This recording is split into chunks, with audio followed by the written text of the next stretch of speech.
नमस्कार विद्यार्थी मित्रांनो, 11वी सायन्सच्या ग्रॅव्हिटेशन चॅप्टर साठी आपण Kepler's laws of planetary motion बघत आहोत. आज मी घेऊन आले तुमच्यासाठी केपलर्स सेकंड लॉ.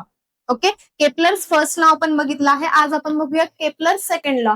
काय सांगतो केपलर्स सेकंड लॉ? केपलर आपल्याला प्लॅनेट आणि सनच्या रिव्हॉल्युशन बद्दल आणि ऑर्बिट बद्दल सांगतोय. तर केपलर सेकंड लॉ काय सांगतो? Kepler second law states that line joining सनला आणि प्लॅनेटला जॉईन करणारी line sweeps equal area in equal interval of time. सनला आणि तुमच्या प्लॅनेटला जॉईन करणारी लाईन इक्वल टाइम मध्ये इक्वल एरिया स्वीप करते. म्हणजे काय?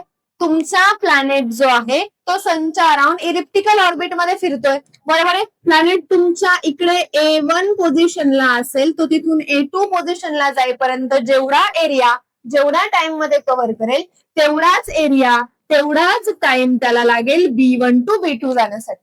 Okay, so Kepler second law काय सांगतो?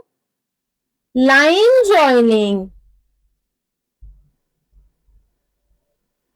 sun and planet sweeps